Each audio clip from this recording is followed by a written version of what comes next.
नगीने के सांसद हैं, उनको बुलाना चाहता हूँ। साथियों, भाई चंद्रशेखर आजाद साहब तशरीफ लाए। भाई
ये हमारे साथी वो पीछे वाले भी देखने में उठा रहे।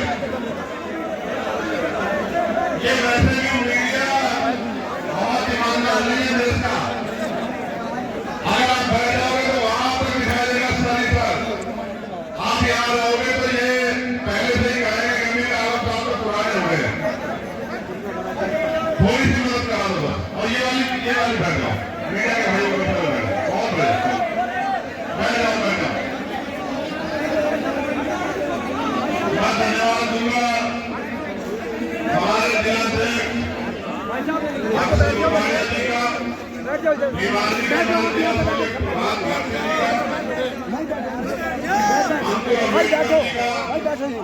जी का, भाई सब बैठ जाएंगे, हटाओ ना, तुम तो उधर हो आदमियों का, राजकुमार सैनी जी का, दीपी सिंह जी का, जोगिंदर सिंह जी का, नेटू सिंह जी का, गाजी जी का, अरसान साहब का और हमारे राष्ट्रीय महामंत्री भाटी जी का। आज की सभा के अध्यक्ष विजय जी और इस मंच को बोलते डॉक्टर रजपाल जी, सुशील जी और जितने भी सीनियर नेतागण हमारे पार्टी संगठन के यहाँ उपस्थित हैं, उनका बहुत बहुत धन्यवाद। मैं आप सबका भी दिल से आभार और धन्यवाद करता हूँ, जिन्होंने आज जिस कार्यक्रम में मुझे आने का मौका मिला है, उस कार्यक्रम में चार चांद लगाने का काम किया है। मैं इस क्षेत्र के महान साथियों का, जनता का भी बहुत बहुत धन्यवाद करता हूँ। देखो, नेता अपने टीम से होता है, चेहरा नेता का दिखता है, लेकिन असल शक्ति टीम में होती है। अगर आज मैं सारे काम छोड़ के यहाँ हूँ तो वो एमपी साहब के किरदार की वजह से हूँ, इनके वकार की वजह से हूँ, इनकी हिम्मत की वजह से हूँ, और आप लोगों की मोहब्बत की वजह से हूँ। दिल्ली का चुनाव चल रहा है और पार्लियामेंट का सेशन चल रहा है। वो हमसे सीनियर है, पार्लियामेंट में रहे, वो मैं जानता है कि पार्लियामेंट का एक दिन क्षेत्र की जनता इस तरह से आप टकटकी लगा के देखती है कि हमारे किसी विषय पर चर्चा होगी। राम मौसम साहब भी यहाँ है, मेरे छोटे भाई पूर्व विधायक नवाजी साहब, उन्होंने भी हाउस देखा है, वो भी जानते हैं कि हाउस की अहमियत क्या होती है। लेकिन आज हाउस के साथ साथ जो शक्ति आजाद समाज पार्टी को यहाँ इस क्षेत्र में और इस क्षेत्र के जरिए पूरे पश्चिम में, उत्तर प्रदेश में और देश भर में जो मिलने का काम हुआ है, मैं उसके लिए भाई राजी साहब का और हमारे भाई ये मुझसे जरूर लगता है, कभी कभी मुझसे हुए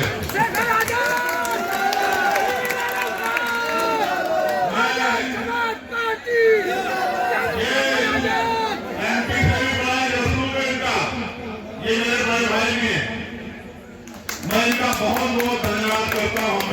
करने के लिए। मैं इसलिए कह रहा हूं, मुजफ्फरनगर, शामली, सहारनपुर, मेरठ, बिजनौर ये कोई बहुत दूर की धरती नहीं है। मैं आपका इस क्षेत्र के आधार पर आपके अपने परिवार का आपका भाई बेटा, मैं आपसे बाहर नहीं हो सकता हूँ कभी, मैं आपका साथी हूँ।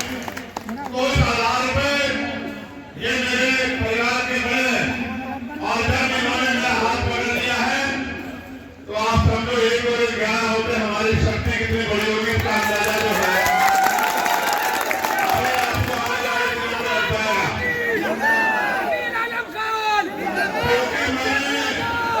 क्योंकि मैंने शुरुआत जमीन से की है और मेरे पीछे किसी बहुत बड़े राजनीतिक शख्सियत का उस तरह से सीधा नाम नहीं है। इस वजह से हम जितना मेहनत करेंगे उतनी हमारी शक्ति बढ़ेगी। हालांकि इस मुकाम तक पहुंचाने के लिए मुझे पूरी भीमनगर में आजाद समाज पार्टी के साथियों ने दिन रात मेहनत की है। मैं एक साथी का जो देश के किसी भी कोने में इसमें तन से, मन से, धन से और भी किसी तरह से आजाद समाज पार्टी की ताकत बढ़ाने में मदद की हो, मैं उन सबका बहुत बहुत शुक्रिया अदा करता हूँ। आज हम लोग यहाँ गरीब कुत्ता में हैं और मैं आपको लेकर कहता हूँ, अभी चंद्रशेखर आपका इस बात के ये तो बड़े बड़े पेड़ हैं, छोटे पेड़ की तरह है। जैसे आप खेती किसानी करने वाले लोग छोटा सा पौधा जब लगाते हैं और उसकी सिंचाई करते हैं, उसकी निराई करते हैं, समय समय पे खाद देते हैं, तमाम तरह की परेशानियों से, तमाम तरह की मुसीबतों से उसको बचाते हैं और 5 साल 10 साल में वही पौधा वृक्ष बन जाता है और वो वृक्ष छांव भी देता है, फूल भी देता है, फल भी देता है और तमाम तरह की परेशानियों से मुसीबत में सहायता भी करता है, तूफान को भी रोक देता है। ऐसा ही चंद्रशेखर है भी, आजाद समाज पार्टी है भी, लेकिन मुझे भरोसा हो रहा है कि जब परिवार के बड़े मुझे आशीर्वाद देने के लिए और मेरा हाथ पकड़ने के लिए साथ खड़े हो गए हैं, अब इस लड़ाई को कोई आगे बढ़ने से रोक नहीं सकता है। प्यारे साथियों, आज उत्तर प्रदेश में विदेश में बैठे क्या चल रहा है आप देख रहे हैं। अभी महाकुंभ में जिस तरह की व्यवस्था हुई और सिर्फ जो व्यवस्था के कारण लोगों की जानें चली गई, सिर्फ उनको छिपाने के लिए जानबूझ के पूरे प्रशासन को, पुलिस को असंवैधानिक काम करने के लिए मुख्यमंत्री ने मजबूर किया कि वो झूठ बोले, वो चुप रहे, क्योंकि हर आदमी उसके अंदर इंसानियत है, वो किसी भी धर्म मजहब को मानता हो, सबको पीड़ा हुई। लेकिन प्रधानमंत्री को दया आ गई। प्रधानमंत्री ने कहा कि जिनकी जान चली गई उनके लिए संवेदना है।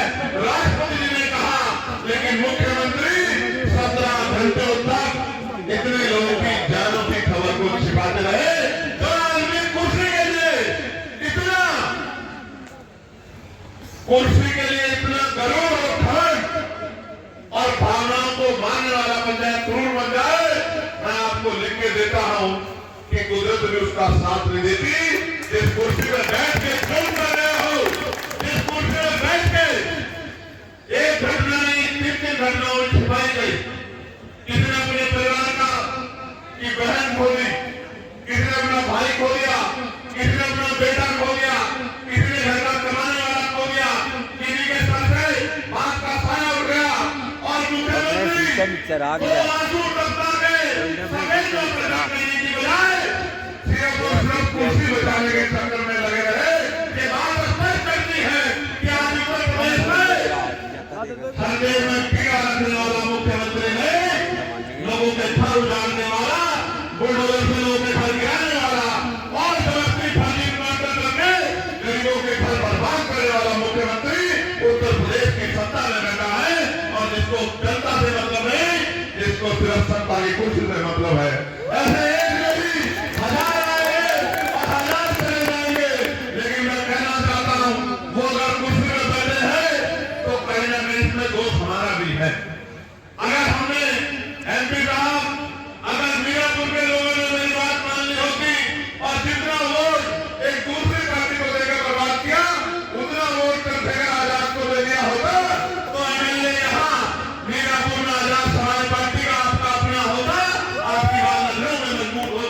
ये गलती हमसे हुई है, हम दूसरों को ज्यादा दोष ना दें। आपको याद होगा, मैं आपको उदाहरण खतौली के तौर पर दिखाता हूँ। खतौली को जीत नहीं सकता था, 3 बार से हारे। और चौधरी अजीत सिंह जी, क्योंकि उस परिवार का सम्मान है, वो भी हमारे क्षेत्र का बड़ा परिवार है, देश में की राजनीति में बड़ा रसूख रहा है। चौधरी चरण सिंह जी को हम अपना नेता मानते हैं। चौधरी अजीत सिंह जी भी लोकसभा के चुनाव में खतौली नहीं जीत पाए थे, 30,000 का पता करा लेना। 17 में हारे, 22 में हारे। फिर मैंने कहा कि चलो मिलकर लड़ते हैं, क्योंकि मेरे दिल में पीड़ है। ये सरकार सिर्फ एक धर्म के विरोधी नहीं, ये हर धर्म के विरोधी। ये तुमने साबित कर दिया कि ये हिंदुओं की बात सिर्फ राजनीतिक विरासत के लिए कहते, राजनीतिक सत्ता के लिए कहते हैं। ये हिंदुओं के भी हितैषी नहीं है। अगर ये किसी के हितैषी है तो सिर्फ और सिर्फ कुर्सी के हितैषी है।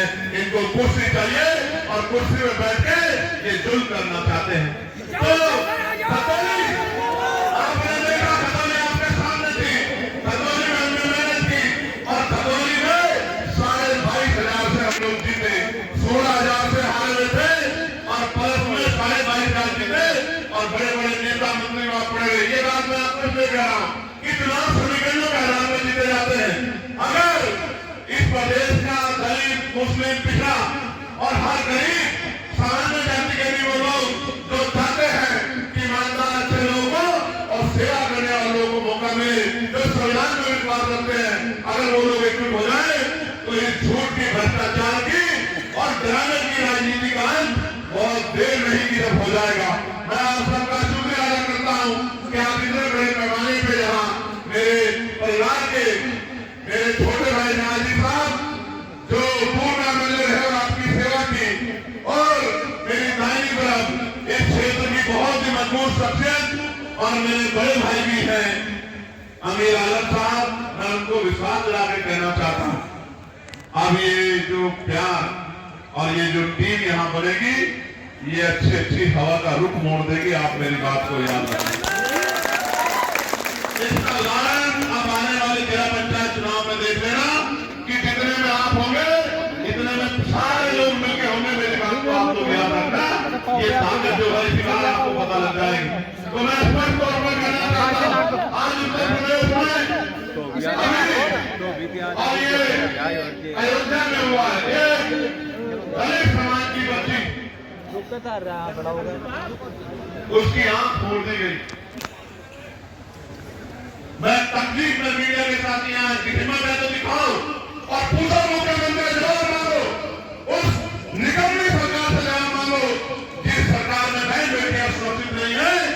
यहाँ अयोध्या में एक बेटी को जो है 3 दिन घर रही और अधिकारियों से परिवार के लोग हाथ जोड़ते रहे। 3 दिन बाद आंख फूटी हुई, कान टूटी हुई और नगद अवस्था में, वो नगद अवस्था में वो बच्ची नहीं थी, वो उत्तर प्रदेश की निकम्मी सरकार थी जो वहां उस झाड़ियों में उस नारे के साथ लटकी हुई थी।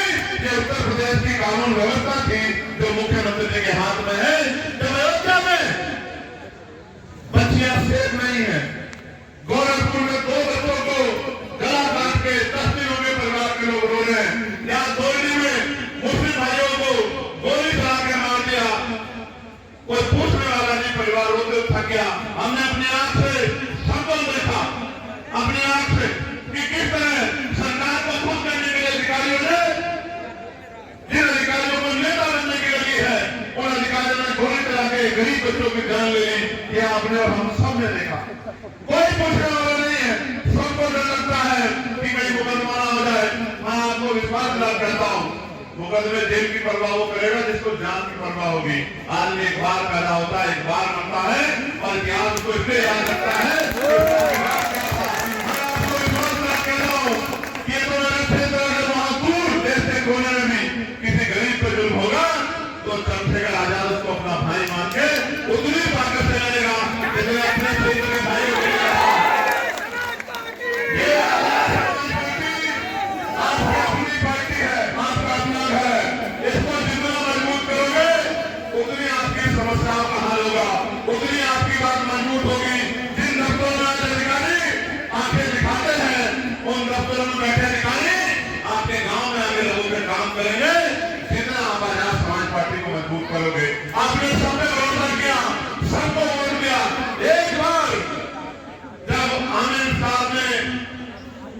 आपसे ये आग्रह किया है कि मेरे हाथ को मजबूत कर दो। तो एक बार मैं आपसे कहना चाहता हूँ कि एक बार आप आगे बढ़ के एक कदम चल के देखो।